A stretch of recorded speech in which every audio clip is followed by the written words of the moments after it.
نحمده ونصلي على رسوله الكريم اما بعد فاعوذ بالله من الشیطان الرجیم بسم اللہ الرحمن الرحیم۔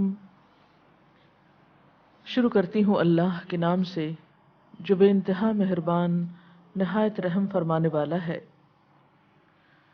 ارشاد باری تعالی ہے، بھلا یہ کس طرح ممکن ہے کہ وہ شخص جو تمہارے رب کی اس کتاب کو جو اس نے تم پر نازل کی ہے حق جانتا ہے، اور وہ شخص جو اس حقیقت کی طرف سے اندھا ہے،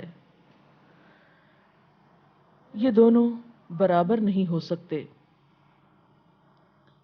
نصیحت تو عقل مند لوگ ہی قبول کرتے ہیں، اور ان کا طرز عمل یہ ہوتا ہے کہ اللہ کے ساتھ اپنے عہد کو پورا کرتے ہیں، اسے مضبوط باندھنے کے بعد توڑ نہیں ڈالتے۔ ان کی روش یہ ہوتی ہے کہ اللہ نے جن جن روابط اور رشتوں کو جوڑنے کا حکم دیا ہے، برقرار رکھنے کا حکم دیا ہے، انہیں برقرار رکھتے ہیں، یعنی اپنے تعلقات کو درست رکھتے ہیں، اپنے رب سے ڈرتے ہیں اور اس بات کا خوف رکھتے ہیں کہ کہیں ان سے بری طرح حساب نہ لیا جائے، یعنی حساب کے ڈر سے، آخرت کے خوف سے، پوچھے جانے کی فکر سے وہ اپنے تعلقات کو درست رکھتے ہیں، اللہ تعالیٰ کے احکامات کو ہر حال میں مانتے ہیں۔ ان کا حال یہ ہوتا ہے کہ اپنے رب کی رضا کے لیے صبر سے کام لیتے ہیں، کیونکہ انسانی تعلقات کی خوشگواری اس وقت تک ممکن نہیں جب تک کہ صبر کا مادہ انسان کے اندر موجود نہ ہو، کیونکہ انسان کے لیے جہاں خوشی کا باعث ہے، انس کا باعث ہے، وہاں انسان کو انسان سے تکلیف بھی پہنچتی ہے۔ تو جو شخص دوسروں کی تکلیفوں کو برداشت نہ کر سکتا ہو، وہ ان سے خوشی بھی حاصل نہیں کر سکتا۔ جیسے پھول کے ساتھ کانٹے بھی ہوتے ہیں، اسی طرح انسانوں کے اندر پائے جانے والے خیر کے ساتھ ساتھ ان کی طرف سے کسی نہ کسی شکل میں کبھی نہ کبھی کوئی دکھ یا تکلیف بھی پہنچ سکتی ہے۔ اس لیے وہ لوگ جو رشتوں کو قائم کرتے ہیں، رشتوں کو جوڑتے ہیں، وہ اپنے رب کی رضا کے لیے صبر سے کام لیتے ہیں، نماز قائم کرتے ہیں، اور اللہ کے دیے ہوئے رزق میں سے علانیہ یعنی کھلم کھلا اور پوشیدہ طور پر خرچ کرتے ہیں، اور برائی کو بھلائی سے دور کرتے ہیں، یعنی اگر کوئی ان کے ساتھ برا کرے تو جواب میں برا نہیں کرتے بلکہ اچھا کرتے ہیں۔ آخرت کا گھر انہی لوگوں کے لیے ہے، یعنی ایسے باغ جو ان کی ابدی قیام گاہ ہوں گے، یعنی جس میں وہ ہمیشہ رہیں گے، وہ خود بھی ان میں داخل ہوں گے، اور ان کے آباء و اجداد اور ان کی بیویوں اور ان کی اولاد میں سے جو جو نیک ہوگا وہ بھی ان کے ساتھ وہاں جائیں گے۔ فرشتے ہر طرف سے ان کے استقبال کے لیے آئیں گے، ان کو ویلکم کریں گے اور ان سے کہیں گے تم پر سلامتی ہے، تم نے دنیا میں جس طرح صبر سے کام لیا اس کی بدولت آج تم اس کے مستحق ہوئے ہو۔ تو گویا صبر کا بدلہ جنت ہے، اور انسانوں سے اچھے تعلقات کے لیے صبر کا ہونا بے حد ضروری ہے۔ بس کیا ہی خوب ہے یہ آخرت کا گھر، رہے وہ لوگ جو اللہ کے عہد کو مضبوط باندھ لینے کے بعد توڑ ڈالتے ہیں، یعنی اللہ تعالیٰ سے کیے ہوئے عہد سے پھر جاتے ہیں، اور جو ان رشتوں کو کاٹتے ہیں جنہیں اللہ نے جوڑنے کا حکم دیا، اور جو زمین میں فساد پھیلاتے ہیں، وہ لعنت کے مستحق ہیں، اور ان کے لیے آخرت میں بہت برا ٹھکانہ ہے۔ اللہ جس کو چاہتا ہے رزق کی فراخی بخشتا ہے، اور جسے چاہتا ہے نپاتلا رزق دیتا ہے۔ یہ لوگ دنیا کی زندگی میں مگن ہیں، حالانکہ دنیا کی زندگی آخرت کے مقابلے میں ایک متاع قلیل کے سوا کچھ بھی نہیں۔ تو ان آیات سے جو بات ہمیں پتہ چلتی ہے وہ یہ کہ حقوق اللہ کی ادائیگی کے ساتھ ساتھ ہمیں حقوق العباد کی ادائیگی کی طرف خاص طور پر توجہ کرنی چاہیے، اور خصوصاً خوشی کے مواقع جیسے عید، تو ایسے مواقع پر انسان تنہا رہ کر اکیلے وقت گزار کر خوش نہیں ہو سکتا۔ انسان کی خوشی انسانوں کے ساتھ ہوتی ہے، خوشی شیئر کرنے سے ہوتی ہے، ایک دوسرے کے ساتھ اچھے تعلقات اور مل جل کر رہنے سے ہوتی ہے۔ اس لیے نہایت ضروری ہے کہ عید کے اس موقع کو تجدید تعلقات کا موقع سمجھا جائے۔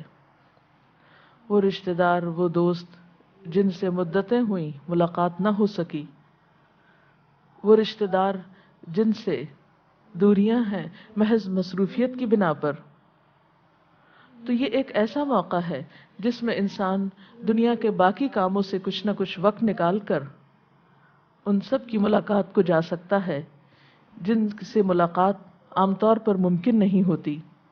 اور ویسے بھی جب انسان کسی سے صرف اللہ کے لیے محبت کرتا ہے اور اس کی ملاقات کے لیے جاتا ہے تو بے پناہ اجر پاتا ہے۔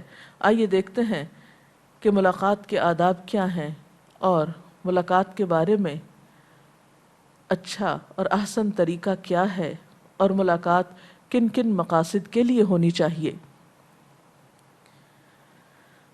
اس میں ہم دیکھتے ہیں کہ اگر کوئی شخص کسی سے ملنے کے لیے جاتا ہے اور اس ملاقات میں کوئی غرض نہیں، کوئی لالچ نہیں، کوئی مفاد نہیں، تو ایسی ملاقات اللہ کی محبت کے حصول کا ذریعہ بنتی ہے۔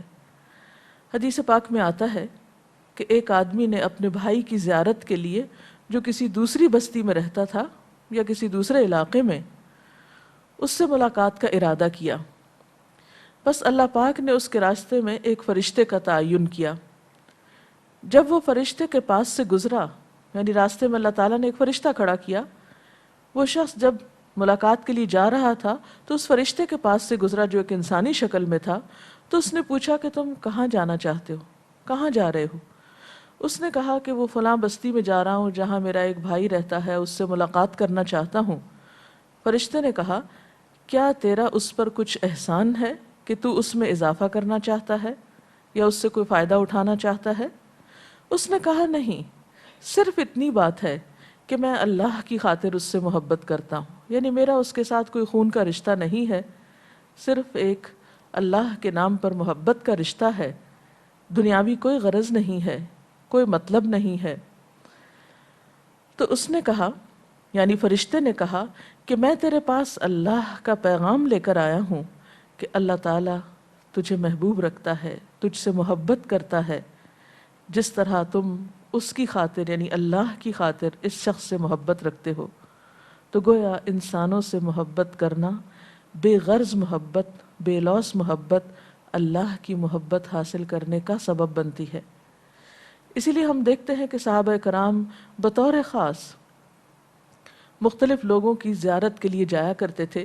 انہی میں ایک واقعہ حضرت ابوبکر اور حضرت عمر رضی اللہ تعالی عنہما کا ہے کہ آپ صلی اللہ علیہ وسلم کی وفات کے بعد وہ ام ایمن سے ملاقات کے لیے گئے۔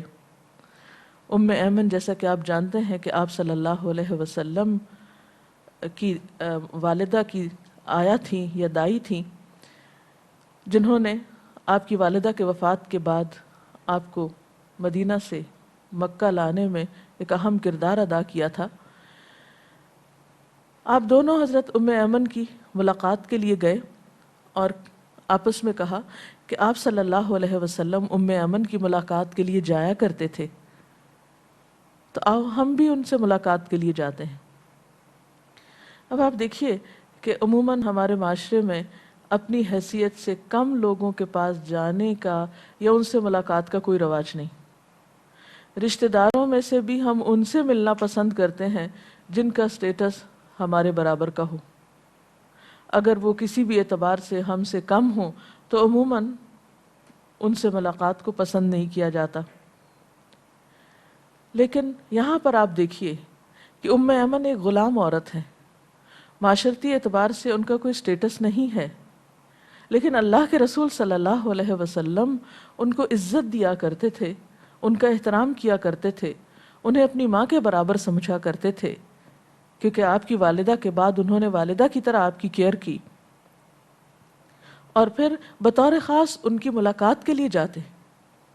اب آپ دیکھیے کہ آپ صلی اللہ علیہ وسلم سے بڑھ کر کوئی مشغول یا مصروف ہو سکتا ہے، یا آپ سے بڑھ کر کسی کی ذمہ داریاں ہو سکتی ہیں، لیکن اس کے باوجود آپ ان کی ملاقات کے لیے تشریف لے جاتے، تو آپ کے بعد آپ کے دوست، آپ کے ساتھی اسی سنت کی پیروی کرتے ہوئے حضرت ام ایمن کے پاس جاتے ہیں۔ جب وہاں پہنچتے ہیں تو ام ایمن رونے لگتی ہیں، ان دونوں کو دیکھ کر ام ایمن رو پڑتی ہیں۔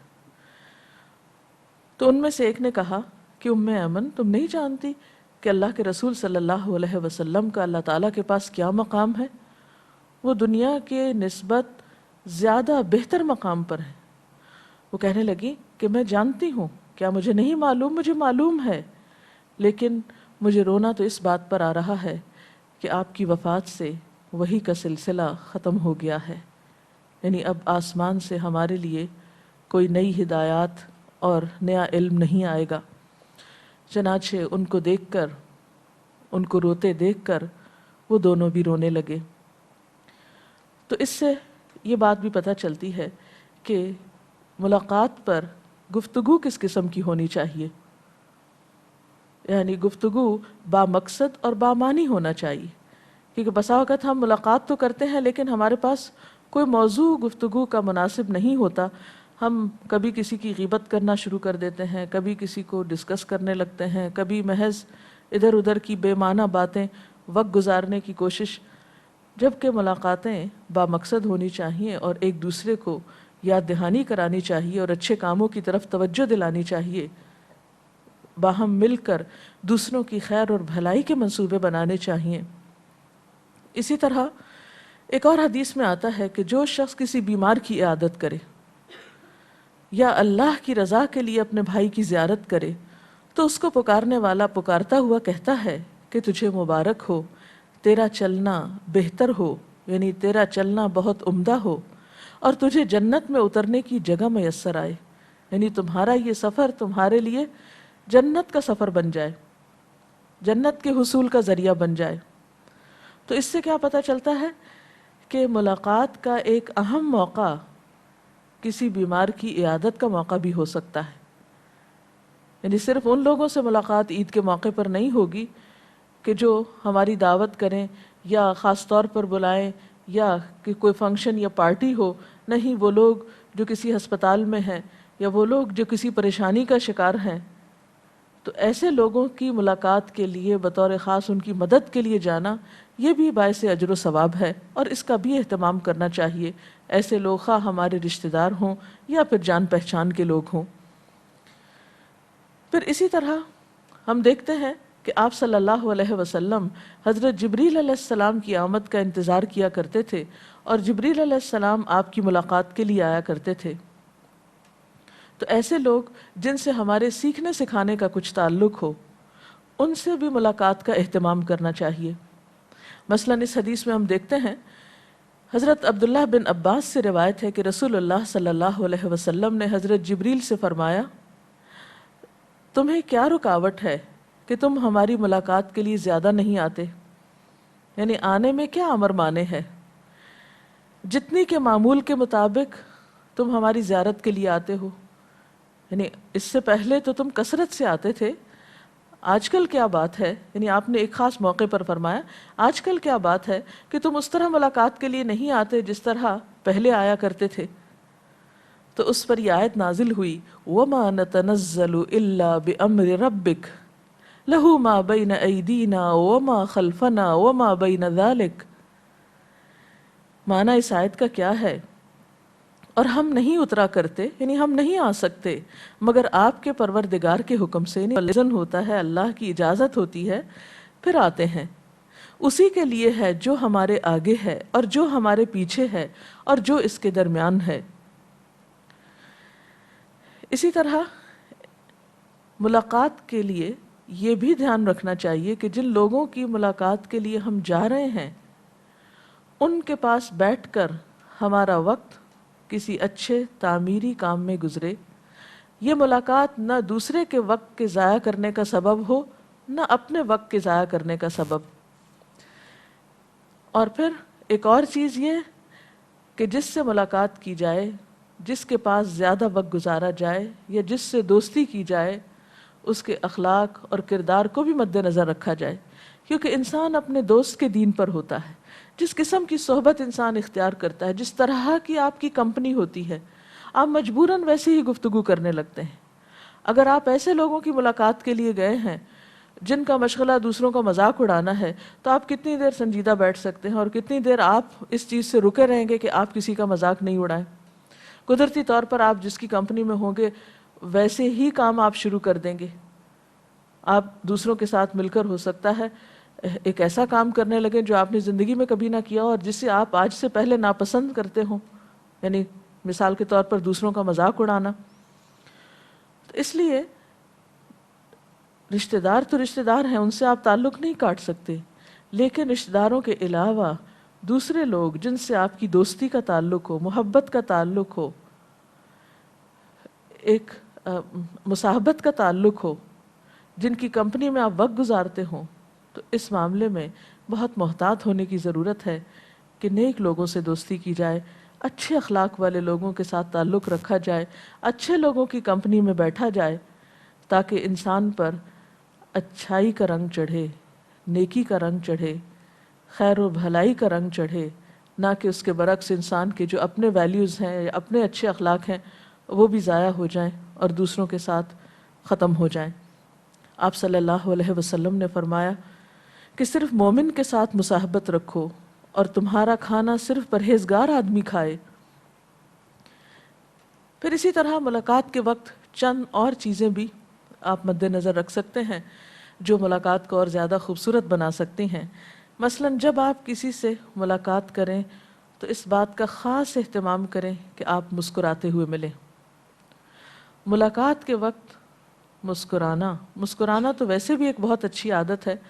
آپ صلی اللہ علیہ وسلم نے فرمایا تبسمک فی وجہ اخیک صدقہ، تمہارا اپنے بھائی کے سامنے مسکرانا جو ہے وہ صدقہ ہے۔ یعنی صدقے کے لیے ضروری نہیں کہ روپیہ پیسہ ہی انسان خرچ کرے، ایک مسکراہٹ بھی صدقہ شمار ہوتی ہے۔ لیکن جب آپ کسی سے ملنے جائیں یا کوئی آپ سے ملنے کے لیے آئے تو خندہ پیشانی سے ملیے، گھٹے ہوئے چہرے سے نہیں۔ پھر اسی طرح سب سے پہلے سلام کیجیے، السلام علیکم، جو اسلام کا طریقہ ہے۔ پھر حسب ضرورت معانقہ یا مصافحہ یا ویلکم کرنے کا کوئی بھی جسچر جو آپ مناسب سمجھتے ہوں، اس کے ساتھ دوسرے کو اچھی طرح ویلکم کیجیے۔ ملاقات میں ایک طرح سے گرم جوشی ہونی چاہیے۔ اگر مصافحہ کر رہے ہیں تو لیے دیے نہ کریں، اچھی طرح کریں تاکہ دوسرے کو احساس ہو کہ آپ کے دل میں اس کی قدر ہے، وہ آپ کے لیے اہم ہے۔ پھر اسی طرح ملاقات کے لیے جاتے وقت لباس بھی صاف ستھرا ہونا چاہیے۔ میلے کچیلے کپڑوں میں اور الجھے ہوئے بالوں کے ساتھ اور جیسے بیٹھے ہیں ویسے ہی اٹھ کے کہیں چل دینا، یہ بھی درست نہیں ہے۔ عموماً ہم سمجھتے ہیں کہ یہ سادگی ہے اور اسلام میں سادگی کو پسند کیا جاتا ہے۔ اسلام میں سادگی ضرور ہے لیکن اسلام میں گندگی نہیں ہے، اسلام میں طہارت تو نصف ایمان ہے۔ لہٰذا اپنا اپیرنس اور اپنے لباس کا بھی مناسب حدود کے ساتھ خیال رکھنا، دوسرے کو عزت دینا ہے۔ پھر اسی طرح اگر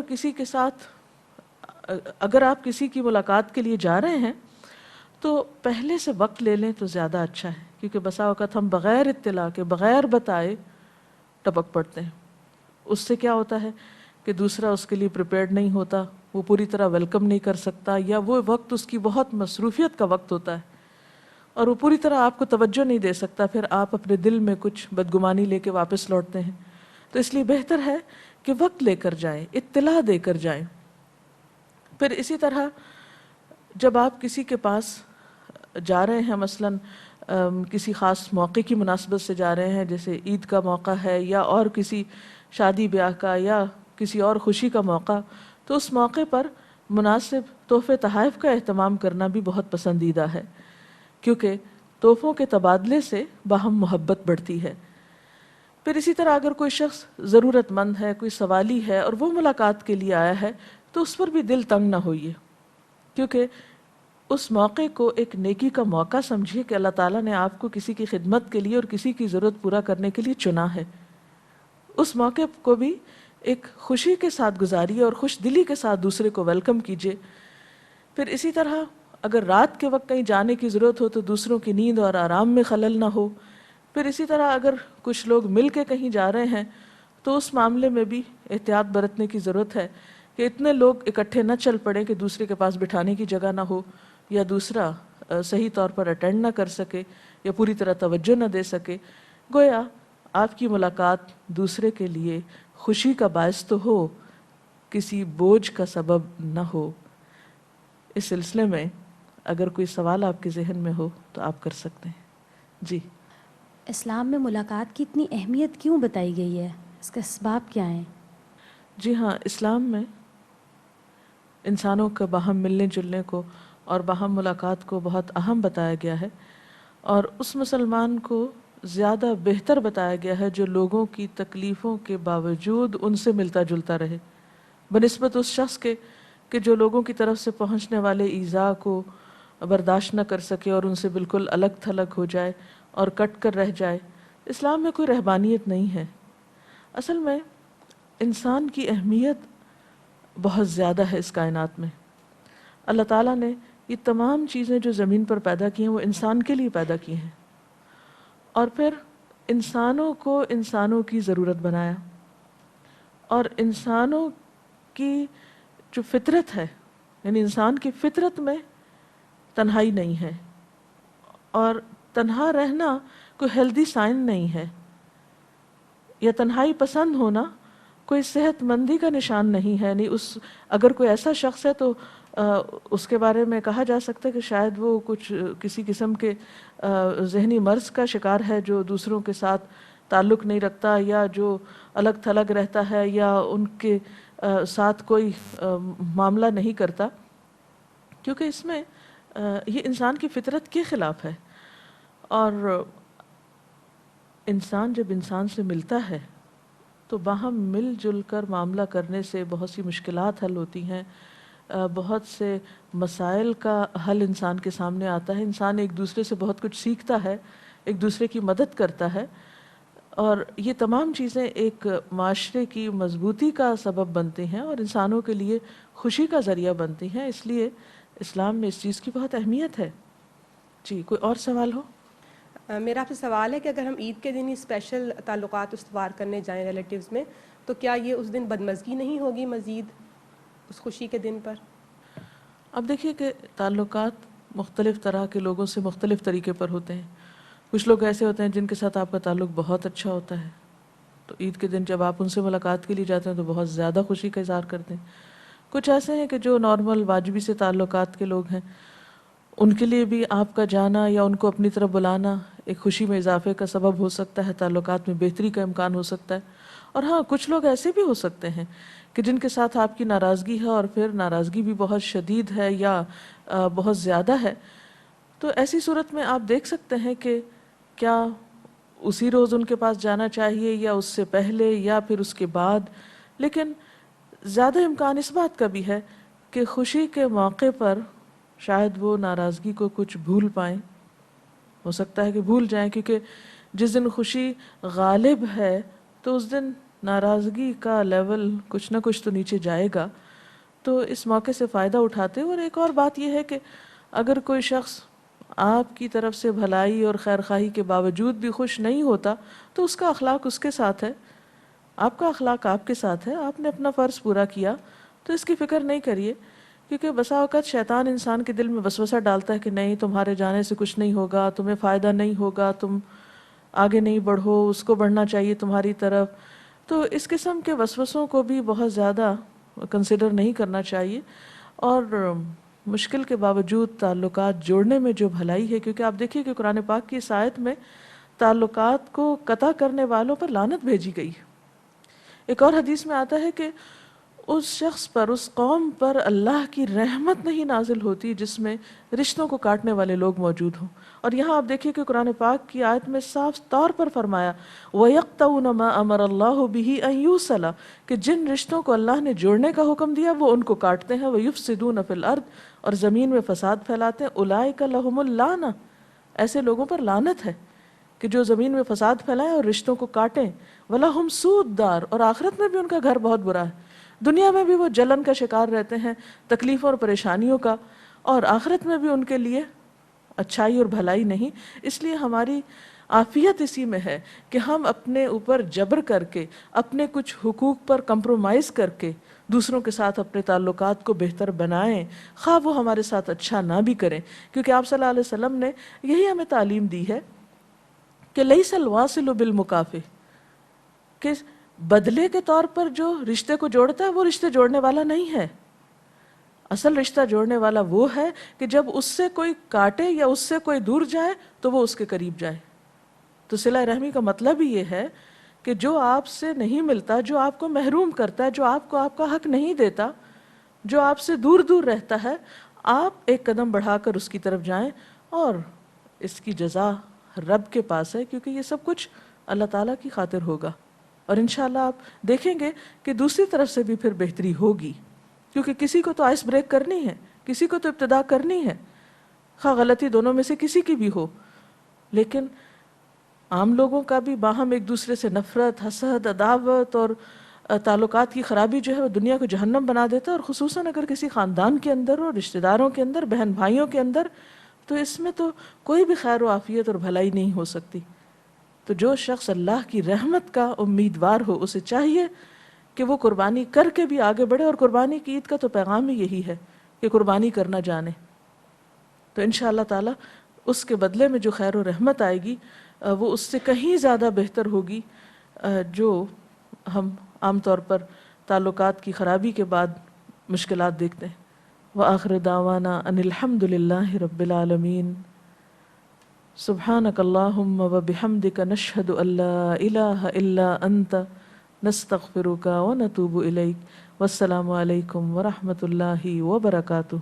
اللہ اکبر اللہ اکبر، لا الہ الا اللہ واللہ اکبر، اللہ اکبر وللہ الحمد۔